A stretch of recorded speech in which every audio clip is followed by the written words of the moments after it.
What's going on, everybody? Welcome in the Vikings Now by Chat Sports. I'm your host, Patrick Siepman, and coming up on today's show, our QB1, J.J. McCarthy, got disrespected by an NFL executive, and he had probably one of the most ludicrous takes about the former Michigan quarterback. So we'll dive into that first on today's show. And then also, I want to start going over certain UDFA's draft picks and just random players on the Vikings on the second half of our shows. So today we're going to start off with UDFA offensive tackle from Kansas, Logan Brown. But before we dive into it, first off, good luck to the Minnesota Timberwolves tonight, taking on Steph Curry, Draymond Green, Jimmy Butler, and the whole crew over there in the Bay. I think it's going to be a hell of a series. I got the Timberwolves winning this in 6 games, but tonight it's a massive matchup as the favorites in the game 1 of all these round 2 series have gone down at home. The Celtics, Thunder, and Cavaliers. So hopefully the Timberwolves change that trend tonight, but good luck to Anthony Edwards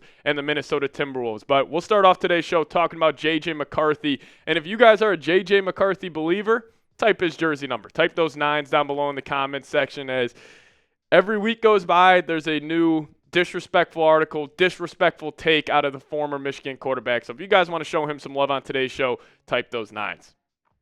All right, let's dive into it. So J.J. McCarthy, he was announced the starting not officially announced the starting quarterback, but we all know he will be QB1 for the Vikings next season. And, after the NFL draft, a couple of NFL executives, anonymous, by the way, were talking about the Minnesota Vikings quarterback situation. And check out this quote. This was coming in from an NFL executive who said this: "You know what is going to happen? JJ is going to get banged up. And Howell is going to walk in there and become the next Sam Darnold." Listen, I'm cool with you showing Sam Howell some love, saying, yeah, maybe he wasn't, supported the best at his previous destinations, and with him coming to the Vikings, he'll probably have a better part of his career compared to where he else was. But what are we doing here? Saying J.J. McCarthy is going to get banged up? I mean, this is probably the same person when any time he talks about McCarthy, he says he tore his ACL instead of tearing his meniscus. The amount of Adam Schefters, Tom Pelisseros, Ian Rappaports, or just these big-time NFL media heads when talking about the Vikings, and specifically J.J. McCarthy, just straight up have their facts wrong on his injury last season. I mean, they say, he tore his ACL and he had to get a second surgery on that. It was a torn meniscus. He had a slight cleanup. This is nothing where it's like I'm looking at that JJ injury and I'm like, I am definitely concerned about him getting banged up in the future. He has never dealt with any major injuries in the past. He's actually been a guy at Michigan who's played through some serious injuries, but it was a torn meniscus. I don't think it's that serious. But the fact that an NFL executive just came out and said, I think J.J. McCarthy is going to get banged up, I think that's just criminal on his part. But then there was another NFL exec in that same room, and his response to that quote was, "Stop. There's no good comparison. J.J. McCarthy will be really good, and the coach will make sure he is good." And 100%. The Vikings have one of the best support systems for not just a young quarterback, but a quarterback in general in the National Football League. And also this, if you need any more reason to believe in J.J. McCarthy next year, where clearly the Vikings view 2025 as a Super Bowl, like the start of their Super Bowl window. Kevin O'Connell, who people view him as this quarterback whisperer, one of the best quarterback minds in the National Football League, he chose J.J. McCarthy over 4-time MVP, Super Bowl MVP, Aaron Rodgers. That's all you need to know. Like, I don't know nearly as much football as Kevin O'Connell or anybody watching this, but the fact that KOC had the decision where it was like, hey, we can either ride out with McCarthy or we can go get you Aaron Rodgers, and he said, you know what? I'm going to take my money and I'm going to bet on J.J. McCarthy. And also Rodgers came on the Pat McAfee show and said he would play for a $5 million deal. So this has nothing to do with contract. This just has to do with play on the field and who you are in the locker room. And Kevin O'Connell decided to choose J.J. McCarthy. But I do want to share with you guys what T.J. Hockenson, he was on a podcast recently talking about J.J., and he had a pretty rich comparison for McCarthy, saying, "I remember catching passes from Matthew Stafford. It zips on you. Looks like it's not coming, but it's coming.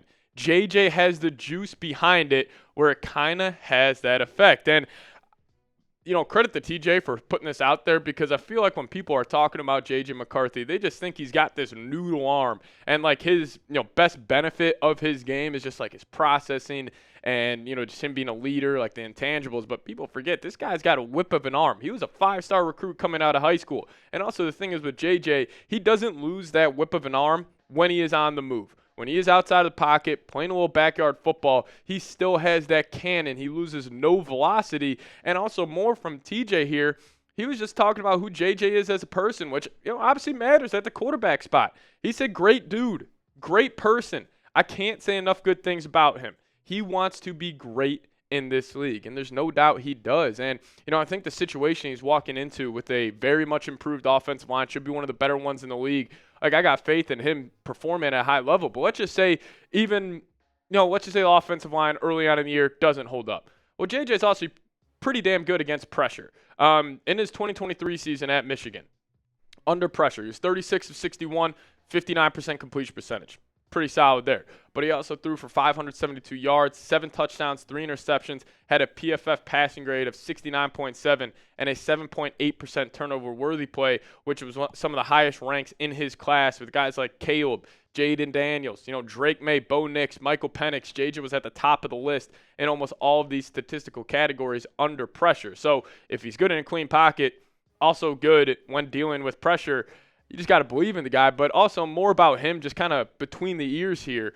I love this quote from Dane Brugler. I remember the story coming out about JJ recruiting guys to Michigan, and he was telling them this. This is coming in from Dane Brugler on his Beast draft guide from last season, saying before JJ signed, he was telling other Michigan recruits that if they wanted to party and chase girls, go somewhere else. His class was going to be the one that restored Michigan. To have that mentality and then actually go and achieve it, he's different. So for that NFL executive who is predicting a J.J. McCarthy injury, which I think is some of the most loser shit you can do, but how can you not believe in 9? Like, the intangibles are there. T.J. Hockenson is saying he's reminding him of Matthew Stafford. Like, what other box do you need to be checked to believe that this is the man to lead the Vikings? Maybe it's not this year to the promised land, but eventually in his NFL career. So I'll ask you guys this, because this is the one thing about McCarthy I have a tough time evaluating, is just giving a pro comp for him. So if you guys could get down in the comment section, let me know who is your pro comp for J.J. McCarthy. This is a little rich, but I always say he's a little like Joe Burrow. Wicked arm. He's got the intangibles. He's got that cool, calm, and collected factor. So I'll go Joey B on this one. But you guys let me know who's your pro comp for J.J. McCarthy. Now, we'll deep dive into Logan Brown, UDFA for the Vikings here in a second. But before we do so, got to tell you guys about today's presenting sponsor, and that is Factor Meals. Now, get started at factormeals.com/VikingsChat50off and use promo code VikingsChat50off to get 50% off plus free shipping on your first box. That's code VikingsChat50off at factormeals.com/VikingsChat50off for 50% off plus free shipping. Now, if you guys want to make this your best season yet, do so with their 2-minute meals from Factor. Eating well has never been this easy. Just heat up and enjoy, giving you more time to do what you want. Get outside instead of prepping and cooking indoors. Factor meals arrive fresh and ready to eat, perfect for any active lifestyle. Now, here covering the Vikings at Chat Sports, we got some late days at the office, and I don't always feel like cooking a home-cooked meal every time I get off work, and that's where Factors came in and has completely changed my life. I love their Texas cheddar burger you see on screen right now. They have a lot of delicious options, perfect for whatever your appetite is craving that night. So if you guys could, get started at factormeals.com/VikingsChat50off and use code VikingsChat50off to get 50% off plus free shipping on your first box. That's code VikingsChat50off at factormeals.com/VikingsChat50off for 50% off plus free shipping.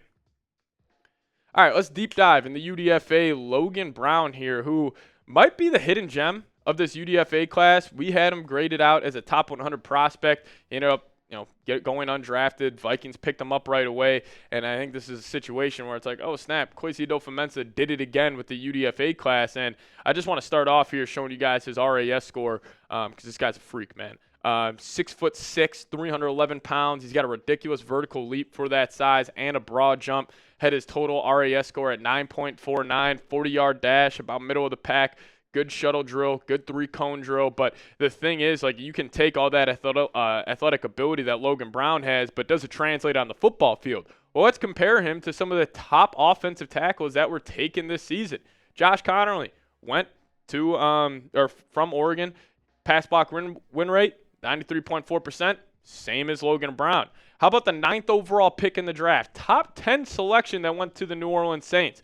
PFF run block grade, Logan Brown, 82.2, Calvin Banks, 81.0. But also, how about pressure rate? Armand Membu, top 10 pick, the second offensive tackle off the board behind Will Campbell of the New York Jets. Well, Logan Brown, 2.4%. Armand Membu, 2.2%. So you can clearly see he's got the athletic ability. He played some great football for the Jayhawks this past season at Kansas. And I will say this, I would be kind of stunned if he doesn't make the 53-man roster, because if you're just looking at what the Vikings did this whole offseason, it was all about getting more dudes on that offensive line. And, Justin School, he'll be probably the swing tackle for the Vikings we picked up from the Tampa Bay Buccaneers. But I think probably the, backup swing tackle or just a backup tackle in general, it will probably be Logan Brown. And, we have seen this with the Vikings with their UDFA classes, like starting back with Ivan Pace Jr., kind of being that first gem. And then last year we had a guy like Gabe Murphy, who, yes, he did not produce at the level of Ivan Pace did, but the Vikings coaching staff clearly has a lot of love for him. And what I think when it comes to Logan Brown here is a young, developmental offensive tackle. Could this potentially be the Brian O'Neill replacement? Because we know O'Neill, he's probably got 1 or 2 really good years left, and then, these offensive tackles hit a wall pretty quick, but who knows, maybe he keeps on getting older, and, he could have a Trent Williams career arc. You never know, but maybe 2-3 years down the line, watch out for Logan Brown, maybe stepping in there at that right tackle position and being the Brian O'Neill replacement. But I appreciate everybody who watched this entire show, and if you guys made it to the end, hit me with a skull down below in the comment section, and also make sure you guys are subscribed here to the channel. But we'll see you guys next time. As always, Skol Vikes.